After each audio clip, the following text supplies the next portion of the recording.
Hello, my name is Topher Covarubio, and I'm the entertainment coordinator for Lubbock Pride. I would like to thank you for joining the ninth installment of our Hidden Figures series in recognition of Pride Month. This is sponsored by the Texas Tech Red Raider Way Athletics Diversity, Equity, Inclusion, and Belonging Initiative.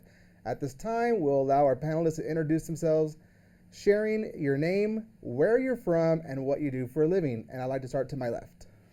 Well, hi, thanks for having me. My name is Jody Randall. I serve as the Vice President of Diversity, Equity, and Inclusion for Texas Tech Health Sciences Center. Originally from the Deep South, from Alabama, much of my life in Kentucky, but West Texas here in Lubbock has been home for over 5 years. Very nice. Thank you. Hi, my name is Katie Swecker, and I'm the current graduate assistant for peer education at the Office of LGBTQIA Education and Engagement. I've been here in Lubbock for going on 6 years now, still in school, getting my master's, and my original home is Central Texas and Bront. Okay, very nice. Thank you for being here. So we are here to discuss Pride Month. Today is the last day. Are y'all a little sad? A little sad. Yeah. A little sad. So why do you think it's important for us to celebrate Pride Month? I think it's important because we still need all of that visibility, and I think having pride is so important, especially for those who are still in the closet and who maybe can't celebrate the way a lot of others do and have to celebrate in secret, because pride is for everyone, including them. So I think anytime we have an opportunity to celebrate a community of people, that we should take advantage of that, and we should do that work very intentionally. I think in some ways, pride celebrations as one type of cultural celebration raises visibility. It promotes awareness. It has been shown to increase acceptance in communities, and that's all well and good. We need that. But it also is a morale booster for the community. As part of the LGBT community, I think back to some of my earliest Pride experiences, and it really was a chance to be around people with a similar identity or experience as mine, and I remember the effect that it had. So I think there's lots of reasons why celebrating Pride still as relevant today as it was years ago. Yeah, absolutely. I don't know that, we really have ever expected Pride to be this big, but Yeah. it really is a show that we're surviving. We're here. We're fighting to be seen and to be heard and to be recognized and accepted. So I think it's really important for us to have Pride, especially in smaller cities. And I say smaller when I talk about Lubbock because we're a conservative city. We're a conservative state. So I think it's really important for us to have that. Yeah, I mean, there was an old saying a long time ago that come out in the queer movement around pride starts at home, and I think as we think about our community of West Texas and Lubbock sort of being a hub in this region, there's lots of little cities that look to us for support, and lots of communities that do. I know throughout my time living in West Texas, some of the greatest joy I've had is engaging with LGBT individuals that live in other parts of West Texas that look to Lubbock as an example of how they can celebrate their culture in their communities. That's always been fun. Absolutely. How important is it for members of the LGBTQIA plus community to have allies, and how does allyship, what does it look like to you? So allyship for me is something you engage in. It's a practice. It is not simply a title or a status that one holds. That has a place, and I think identifying as an ally to a historically marginalized community is important. But I think the greater test of that, though, is you being able to answer what it is that you're doing towards that community. What are you doing to make life better and affect the climate for someone else? And in places like West Texas, where the LGBT community is never going to be a majority population, we are a a subset of the population here. You made reference earlier to us being in a conservative, rural, largely rural state, and that has implications. It actually turns the volume up on why we have to talk about allyship. We would not be where we are today in this country, in our state, or even in this region and here in Lubbock. And I know we're all affiliated with the Texas Tech University system. We would not be where we're at today without the practice of allyship. Yeah. We have relied on our allies a lot. I certainly agree with all of that, and I definitely think allies are such an important part of our history and who we are, because they kind of help us get the foot in the door sometimes, and they open up other people's minds to being more receptive and more accepting of the LGBTQIA community. And so it is so important to have them and to have their voices lift us up. And I think that's the greatest thing an ally can do, right, is promote LGBTQIA voices, because we tend to get silenced a lot.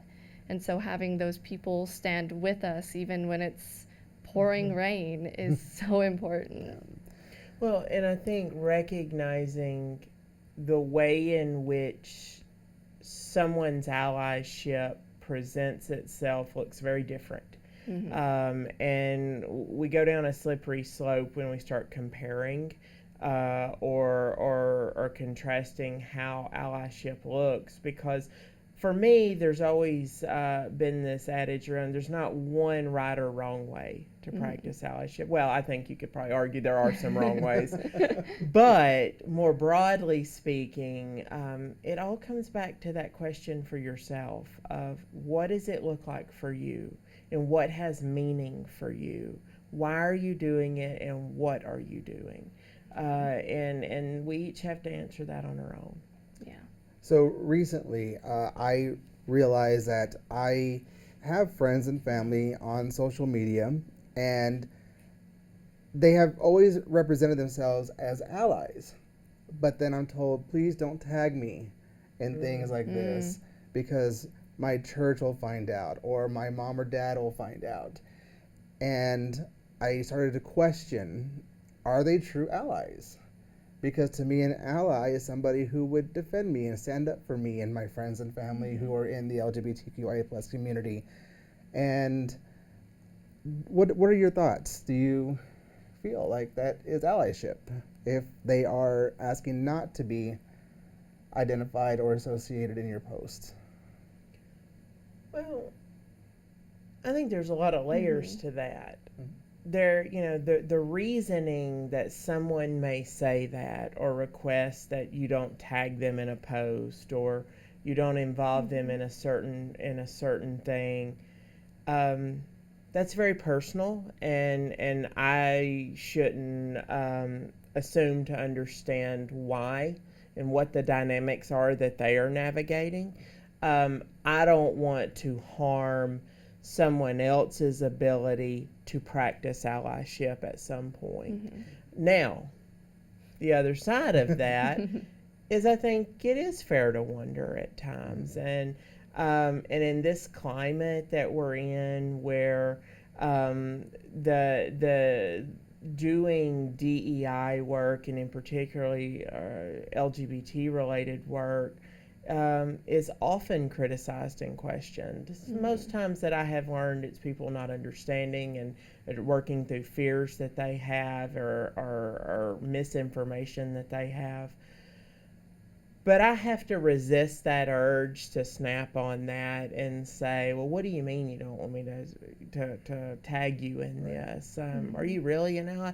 That's a pretty dangerous conversation to have. True. Yeah.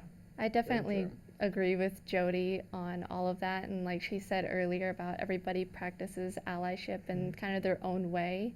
I mean, they may be asking to not be tagged for safety reasons. Very true. And they could have a family or a church, like you said, that may be a little bit more hostile, and that's a tough situation to be in if they want to help you, but they fear for their own safety first. And so I think there are other ways that they can still continue to practice allyship, even within more of maybe a hidden role, maybe not as outspoken, because there are so many things that they can do, like check on their LGBTQIA friends and help in that way. Right. Thank you. I love to learn, and I love to hear other people's perspectives, because sometimes it helps me really think deeply about what I've been really thinking about. So, Well, and I don't want to disregard the fact that it can still be hurtful. Sometimes when our loved ones or those that we are around in day-to-day life make those kinds of requests, and our first response is to question the motive behind it, there can be this real pain or doubt in your mind over, are they really an ally, and to what extent are they willing to demonstrate that? But more often than not, I think you give people the space to do that, and you respect where that line is for them. And you encourage them. You underscore why their allyship is so important, and more often than not, they'll get there. very nice. Very nice. So, what do you feel is the biggest misconception about the LGBTQIA+ community? I think for me, it would be this idea that we have to look and act a certain way. As somebody who is gender nonconforming, I often get this idea from people that I have to be androgynous all the time. I have to look androgynous all the time and be androgynous all the time. And it feels a little odd.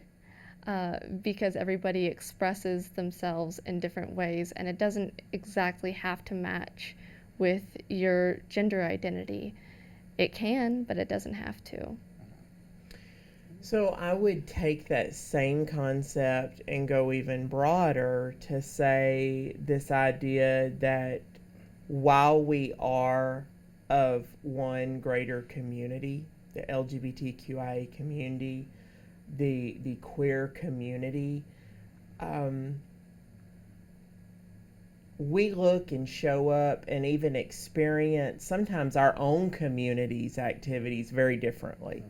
And that's actually been something that, throughout my career, into the work I'm doing now, that I navigate that on a regular basis, that there is no one LGBTQ way of doing things. And just because it may be the familiar to me or to you, that does not mean the rest of the community is going to see it that way. So sometimes educating our others, including those allies, around this looks differently in different settings and with different people. And there isn't just, okay, all right, I'm familiar now, I learned this about the LGBTQ. No, you learned that about this one aspect of it or this one population. And so really checking those assumptions is everyday work. That sounds tiring. Yeah. It is. I love hearing that we have a gay agenda. Because I don't know about the two of you, but I work full time at Tech. In the fall, we go to the football games. My husband and I own 2 small businesses. I don't have time for agenda items, of pushing my beliefs on somebody else. I just want to be accepted. I want to go to a football game. I want to have a good time. I want to go to a restaurant, eat my meal. I want to go to the movies and enjoy my popcorn and watch it on TV. I don't want to be harassed for who I am or what I'm wearing or how I'm acting. I just want to be accepted, and I'm not trying to tell this person or that person, you must also act this way, and you must do this, and you must do that. I just want to have fun and live. Yeah. That's all I want to do. But we get those gay agenda that we're trying to change the world, and which we are, but we're not trying to ask for special permissions and privileges. We just want the same rights as everybody else. I've always tried to both demystify the agenda while also defending the agenda. That there is no secret plan at work, so to speak, around queer lives. The LGBT people that I know are navigating day-to-day life in Lubbock, Texas, or wherever they call home, doing the same thing as everybody else. You know, I got up this morning tired. It's been a busy week. I was out of town yesterday. Got up this morning, got it together, got the coffee on the way to the office, and I have been at work all day with the exception of eating lunch, and we'll go back there when I leave. And then I'm going to go home tonight and do homework. That's the gay agenda in my life. There's nothing shocking to that. Now, the other side of that, though, is if you want to look on a more broader perspective, yeah, there is. We're talking about creating more diverse, more equitable, inclusive spaces for all of us. And fortunately, the people that I've gotten to work with, befriend, and be around over the years generally accept that. We all tend to want to treat each other fairly, equally, to the extent that we understand what that means. And sometimes we aren't treated equally. And there's reasons for it. But we show up and we do this work so that we all have a better experience. We all have a more fair shot at that life. I think that that's fair to have an agenda. I'm doing some work right now where the standard, the foundation that we're building on is developing a DEI common agenda. There's nothing scary about that. It's just we're going to use the same language. We're going to set some goals. We're going to set some ways to measure those goals, and then we're going to move in that direction. Simple as that. Although there's nothing simple about it. Yeah, at the end of the day, I think we all just want community, right? We want to feel like we're part of our larger community, whether that just be the city we live in, our state, or our nation, because it's so important to feel like we're part of something amazing and friends with so many people who can do and are so many different things, and that diversity is beautiful. Absolutely. Well, and thinking about it now, the work I'm doing now is at a health-related institution. And one of the things that we know from a sizable body of research is that social connectedness is a determinant of health and our health outcomes. And when you look at communities that don't celebrate, don't see, don't affirm, don't openly welcome marginalized or minoritized lives into those spaces, there's some real dire consequences that come with that. Everything from isolation to, let's put it on the table, to suicide, and everything in between. So when we get to the point that we can start saying, no, we have to do this work, we have to have an agenda, because we've got to find ways that we all feel connected and included in this community, because if we don't, there's going to be some dire consequences. Absolutely, yeah. So that is true. So you mentioned DEI, so I would like to discuss this next question, which is for you, actually. So can you talk about your journey to being a VP of Diversity, Equity, and Inclusion, and why it's important that we prioritize DEI? Well, it's important to prioritize DEI because it's about people's lives. I have the the honor of going to a space every day and doing work that is about people's lives.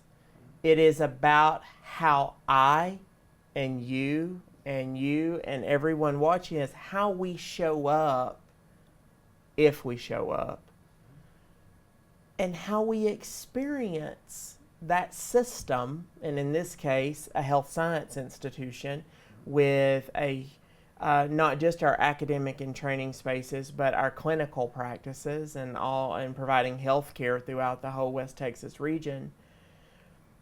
It's about people's experience. And what could be more interesting and fun than that? Every day is different. So we have to do it because it's about us. That's one of the reasons I also talk a lot about DEI work is not the sole responsibility of the DEI office. It's everyone at that institution's responsibility, and that's how we're moving forward as one team. Now, my pathway that got me to this opportunity, there are lots of people along the way who might have thought, and some even said, it was never going to be where I ended up. Coming out of Alabama, and there's nothing wrong with that, but coming out of a working class family, a mother that for the most part raised me on her own, moving to Kentucky, really coming of age in Kentucky and most of my adult life there in rural western Kentucky, very conservative space, a lot of similarities to the climate here in West Texas. Coming out first as a bisexual individual, exploring my sexuality, and then later coming out as a transgender woman, and working through what transition looked like for me while living in rural western Kentucky. It would have been hard to see the pathway then to a vice presidency of a university.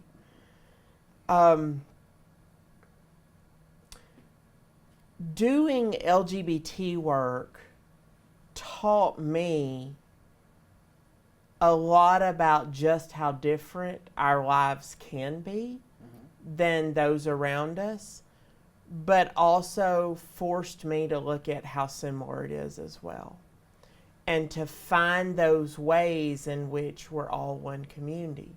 And I was fortunate to have some opportunities open up for me at different institutions, including Texas Tech. One of the greatest joys of my life was being the founding director for the LGBT office here at Texas Tech. That was life-changing for me. But never would I have imagined that I'd be a vice president, that I would actually be I don't know if this is true or not, I was recognized as being the first openly transgender VP of diversity at a state university in the country. And so, who would have guessed in West Texas that when there are challenges and there are hurdles and barriers that we navigate as a people and as a community, that we are making progress to such an extent that the diversity officer for a state institution in this area is a transgender woman. It is possible. And so I don't know that there was any specific preparation, but the closest thing I can come to figuring out is I lived an open life as a bisexual transgender woman, and I did the work in higher ed that created a pathway for me. And so I love talking to other people. I was in the car yesterday most of the day on our way to an event that we had in Abilene. And I was swapping messages with someone in Sweetwater who had reached out that didn't see a pathway forward.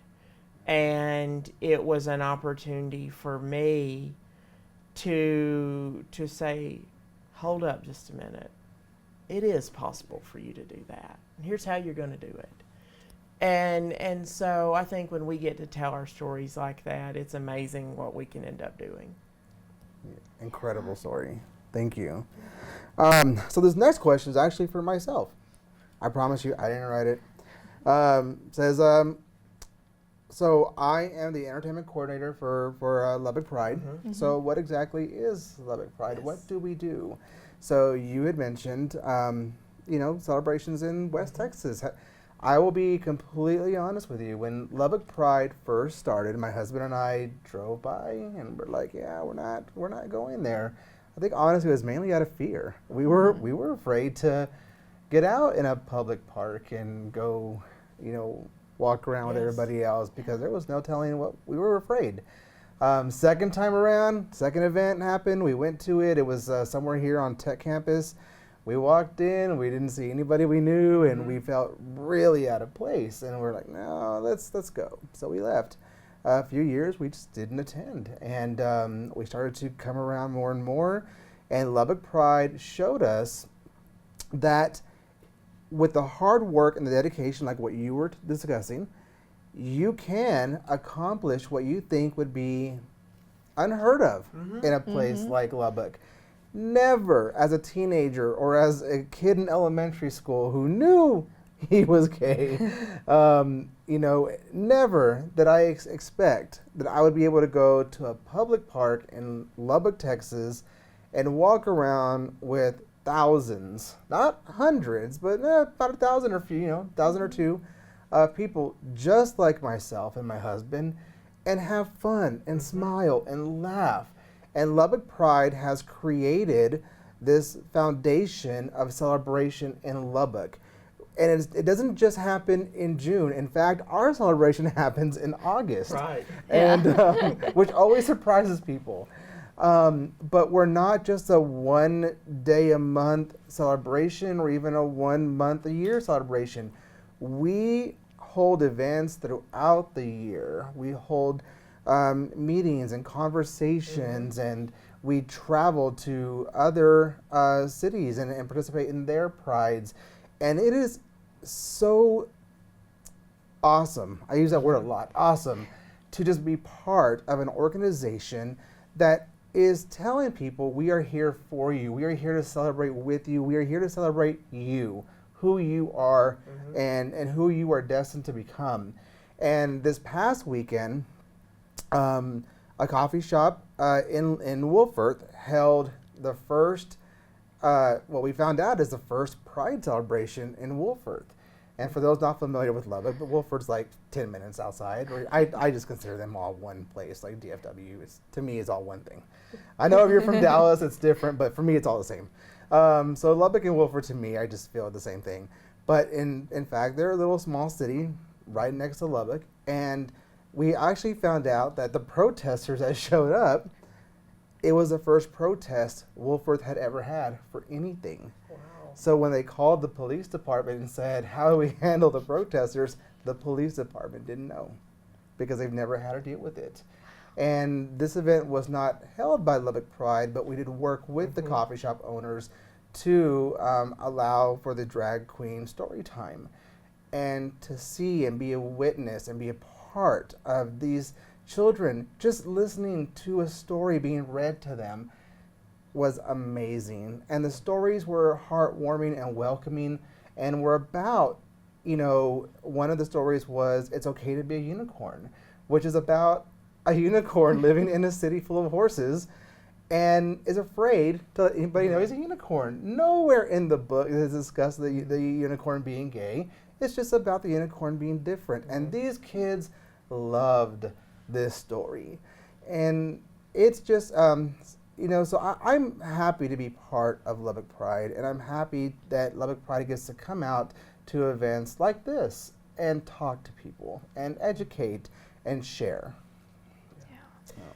It speaks to the importance in communities or in regions like West Texas that these organizations serve. I'm not discrediting or minimizing the importance of pride organizations in big, large metropolitan spaces. But in places like West Texas, Western Kentucky, or Central Alabama, sometimes it's life or death. Sometimes it is the only entry point that we can see for us to find our people in our community. Now, arguably, some of that has changed in modern time with technology and the way we connect with each other and things. But there is a huge need in this region for more community-based opportunities. You know, when I was with the LGBT office, that was one of the things we would get asked a lot. So what are the services that are available for the community? And unfortunately, it is still my belief that we don't have enough services for the entire LGBTQ population, particularly around youth. I have a lot of fear around what is happening and will happen in the future around our queer youth, and we need more community Texas Tech and the Health Sciences Center and these large organizations and even Lubbock Pride, we're doing what we can. We need more, though. We need more allies. We need more LGBT leaders to step forward and say, where do you need me and what can I do? Yeah, definitely. And on that, I would like to say this past spring, there was an organization called the Proximity Project that had the first all-inclusive prom, and it was absolutely amazing. Yeah. So speaking of prom and other activities, is there a tradition or a specific celebration about Pride that you personally enjoy? Oh, I don't know. I didn't prepare for this. You want to go first? I can, yeah. Okay. Honestly, the parades are my favorite part. I love going to the Pride parades and seeing all of the joy and the happiness that comes from really being with your community and being in a space where, yeah, it may not be safe all the time. There may be protesters there, but you're with your people and you're celebrating Pride, and it's an absolutely beautiful thing, and I love feeling all the energy around Pride events. So I could do the parade one too. I'll do another one, but the parade one, that's an interesting one for me as well. One of the first Pride festivals, well, I guess the first Pride festival I ever went to in Nashville. Huge parade. And little did I know that at some point in my life's journey I'd be in that parade. That's a great activity. It really brings people together. I love seeing people there with their families, with their animals, with all their loved ones, just celebrating a community and who we are. Another one that's big for me is, and this goes both ways though, so I wanna explain this, that it is a reminder that there is this time of year where we do bring added emphasis to the community. It's a time for allies to brush up on sort of their competencies and their preparedness to practice their allyship. And so a lot of companies, a lot of educational institutions, a lot of nonprofit organizations ramp up their programming around Pride Month. Now that's the positive. The negative and it's a fair criticism at times, is around the commercialization of pride. Every major company out there is going to put a rainbow on something now. You know, you want it on your shoes, you want it on your hats, you want it on your bags. You can find it. And some of that is problematic.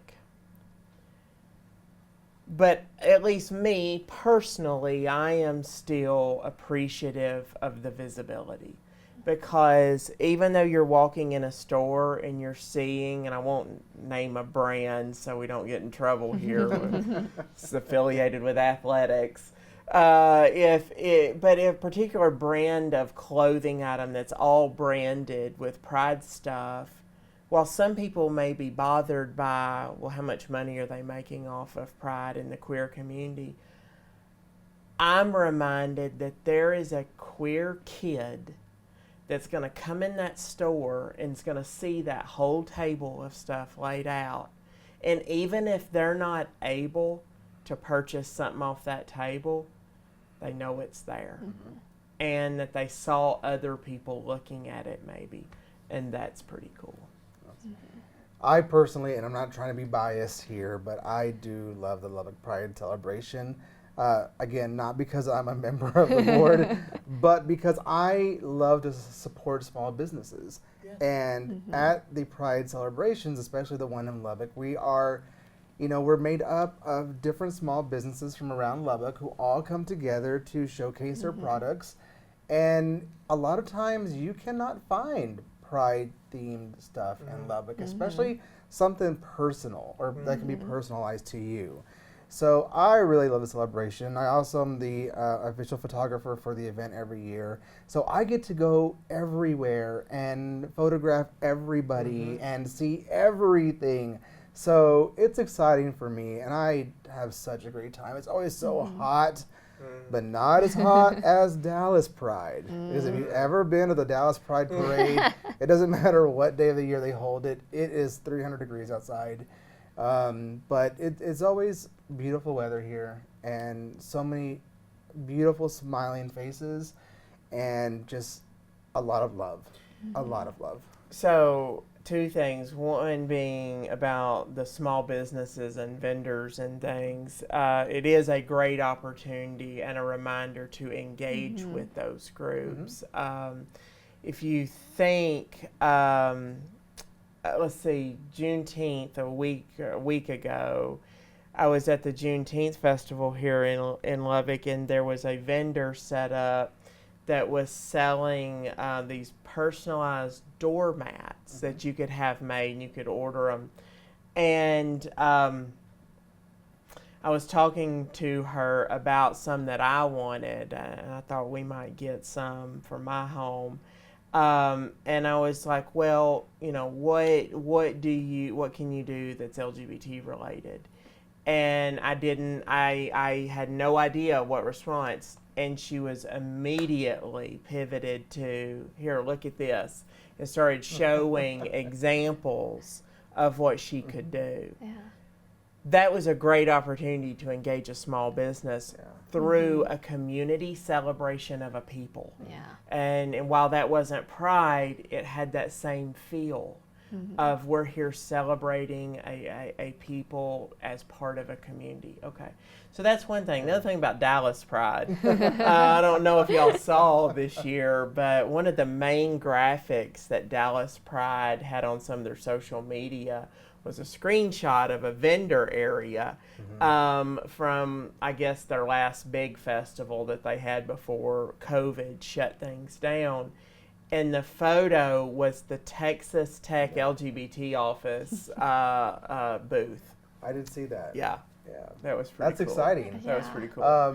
In addition to that, and I don't want to forget about this, but in addition to the small businesses, but this is a time when also organizations are able to come out, nonprofits, and resources that are available to let the community know we are here for you. We are here if you need our help. You know, and there's different types of organizations that are available to everyone. So it's a good place to go if you're not sure what resources are here in the city. Katie, this question is for you. So, can you talk about what Ignite is and how to get involved? Yeah.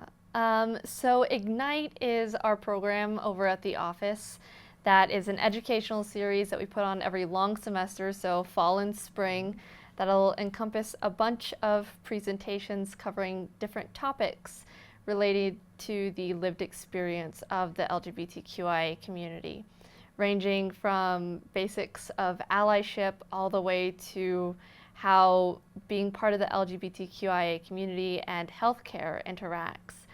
And it's an opportunity for both allies and people within the community to come and to learn some new things, to network with other people, and to make those connections that really kind of bring allyship to the forefront. You know, making those connections with people oftentimes is one of the best parts of the presentations that I have been a part of.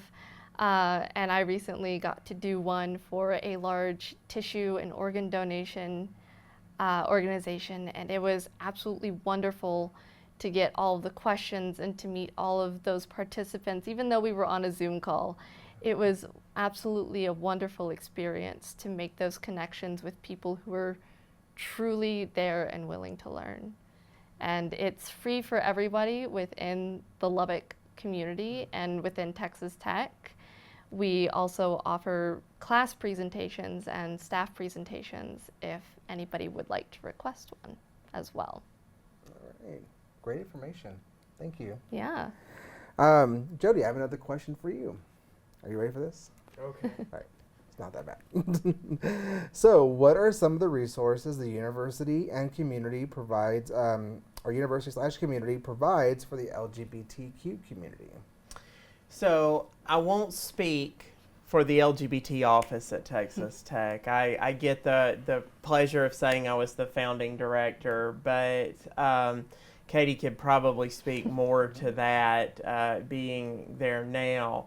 I will say more broadly, though, first and foremost, so my experience with Texas Tech and the Texas Tech Health Sciences Center, both of these institutions are committed to this population as well as other historically marginalized populations. I think that we are both institutions that are growing in the ways in which we demonstrate that commitment to historically marginalized people. And so I think the community, the LGBTQ community in Lubbock, and arguably beyond that, we serve all of West Texas. And at the Health Sciences Center, we have a campus in Dallas. And so this whole swath of Texas,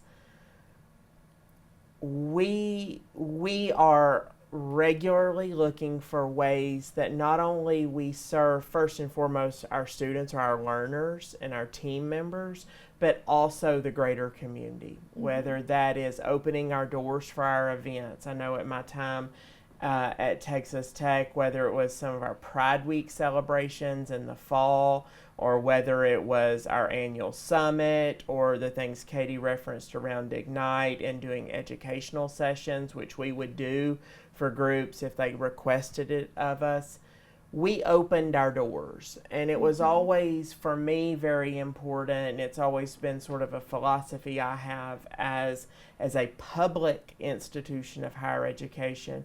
We have a responsibility to be a driver for social progress throughout the region, and not just here and not just on our campuses.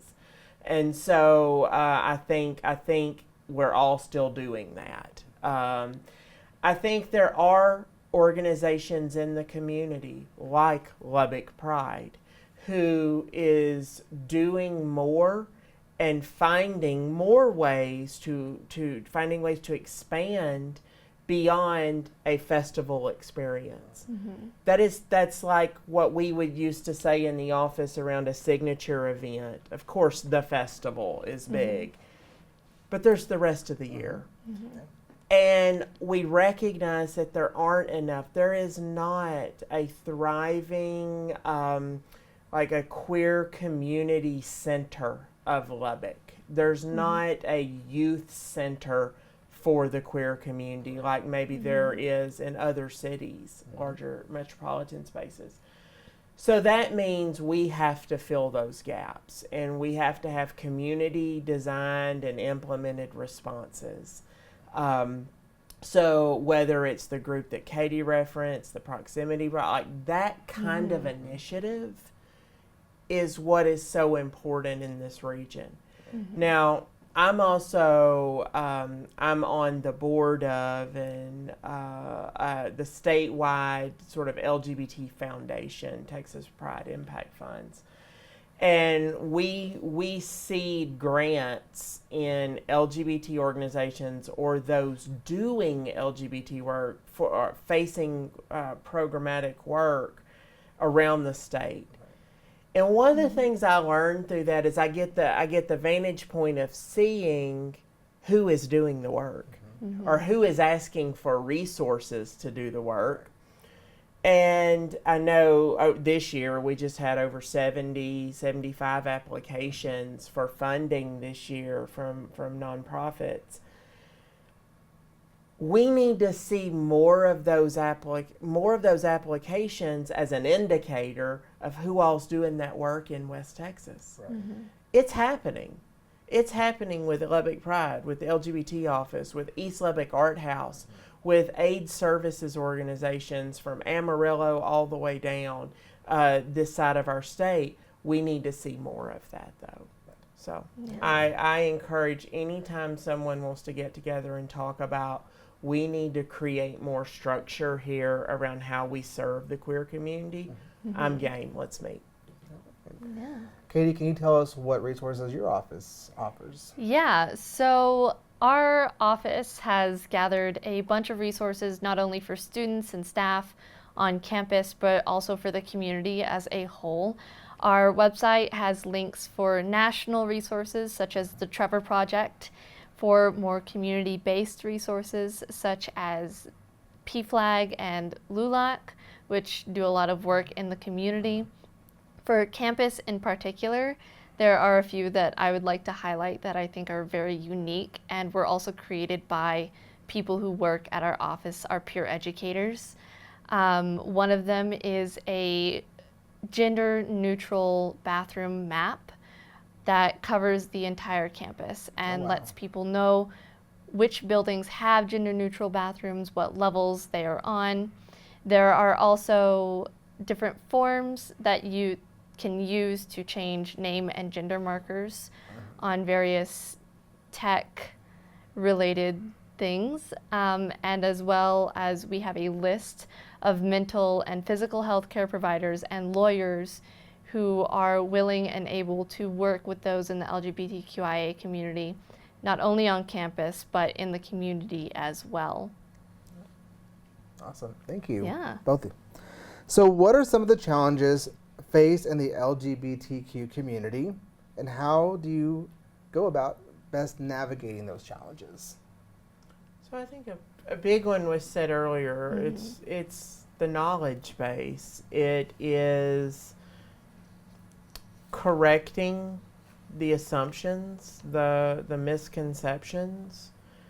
It's the need for educational work that sometimes we don't have the capacity to do, that sometimes we don't have the resources, which I guess that's part of a capacity question, and sometimes it's not our responsibility to do it all, to do all that education work.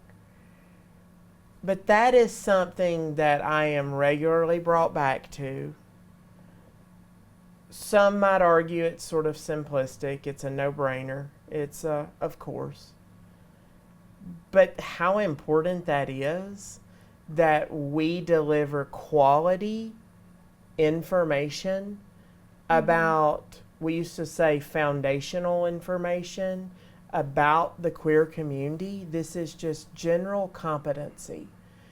And then putting people with the resources that they can then be culturally responsive, and they can not only have an understanding of such of their own identities and experiences, but they're willing to see and learn about and understand other people's, and maybe even be changed in certain ways through that learning process of other cultures and ways of being.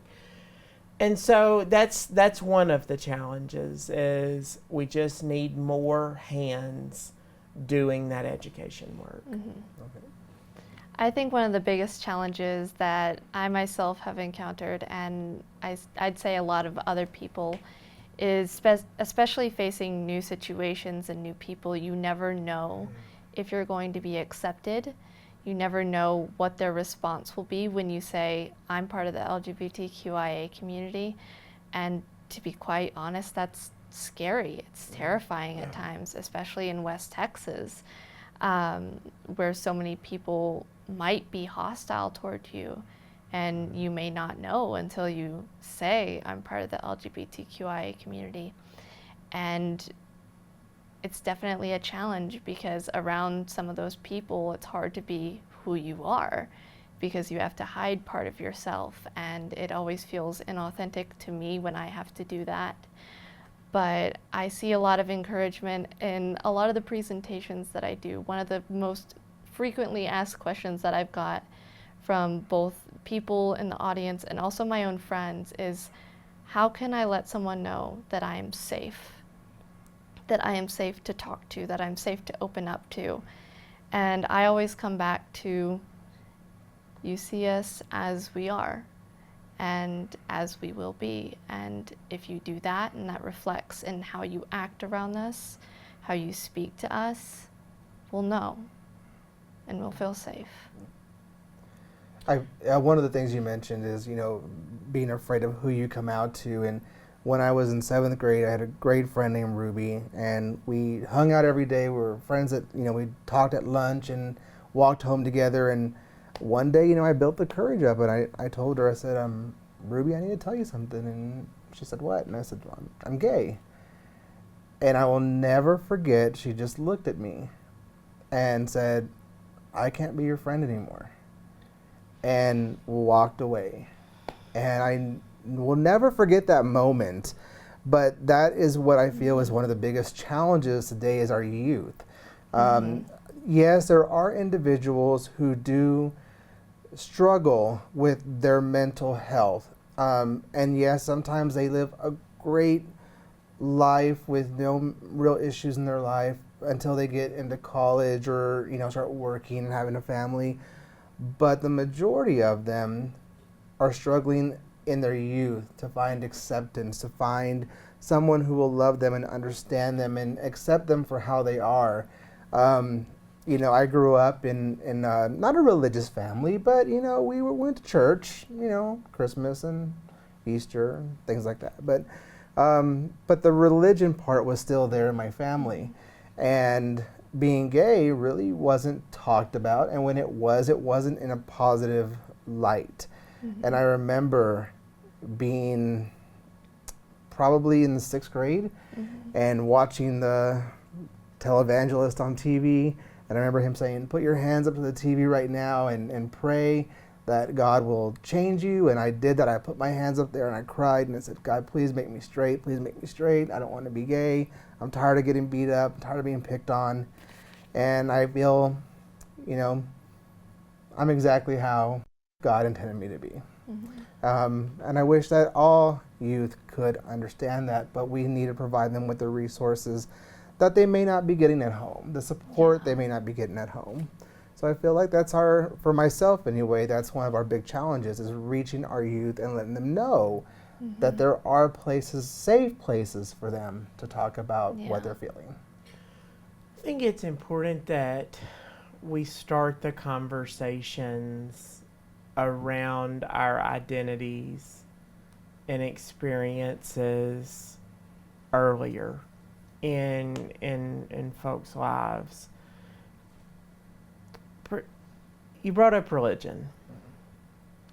When I came to West Texas, the first program, I'll never forget it. The first program that the office at Tech did was brought together a room full of religious leaders. And I remember colleagues telling me, don't do it.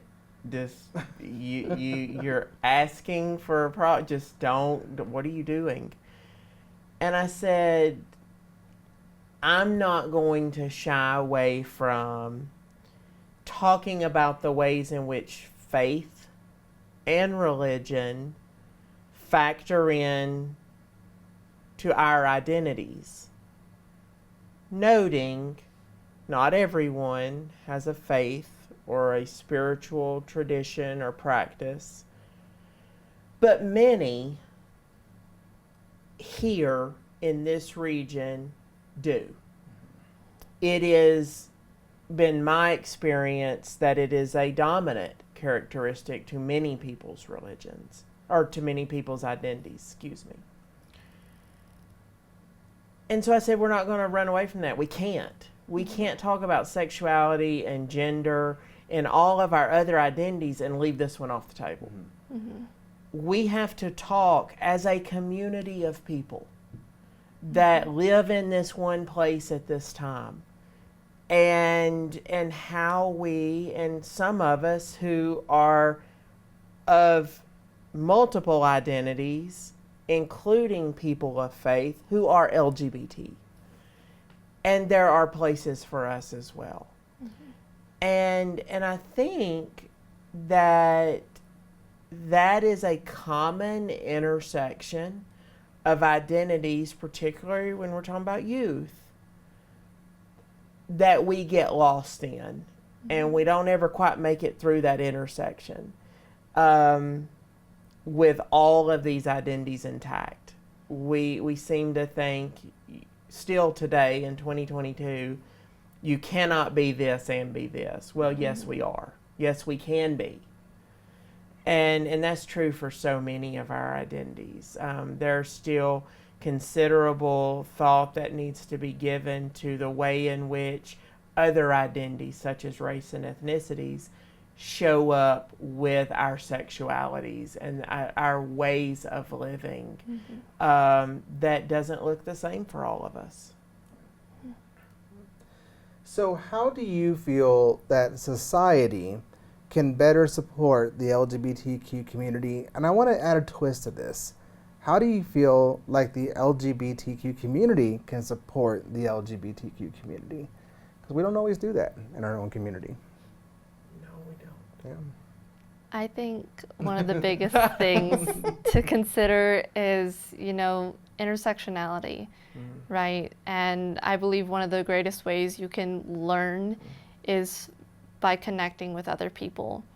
And by doing that, you can learn their stories, you can hear about what they've been through, what their experience with the world is, and you can learn who they are. And I think that's a brilliant way for a lot of people to learn more about others, like not only for allies, but for people within our community, is to make those connections and to learn from the people in our community, because we're a community after all.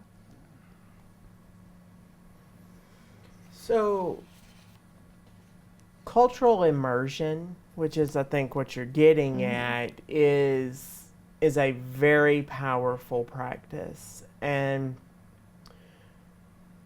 the more time, when done correctly, let me say that about cultural immersion, it has the potential to be. When we spend time with each other, learning about each other's experience, it changes us, or it often does. Of course, there are examples of horrible things happening. Families, for example, that don't support their LGBTQ child or family member or neighbor or whatnot. But for the most part,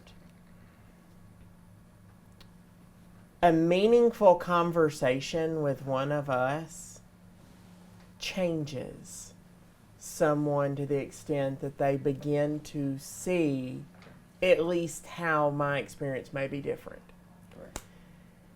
And again, sort of simplistic. It's about communication, but in a way, it's when we spend that time meaningfully engaging each other, not pointing fingers, not saying the system treats you differently than it treats me, and that's your fault, because that's not true.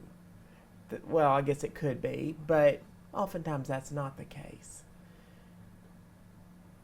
Sometimes it's as simple as the system was designed in a time and space that didn't even think about us. It wasn't that we were intentionally left out. It was just the way in which it was made. So we need to revisit that. If we have those kinds of conversations, though, I think we begin to get at cultural immersion and open up opportunities where we really are seeing each other. And some change can start happening. Yeah, absolutely. Thank you. So final question. You ready? Yeah. I like this question. So what advice would you give to someone in the LGBTQIA plus community that may be struggling as a student, athlete, or professional?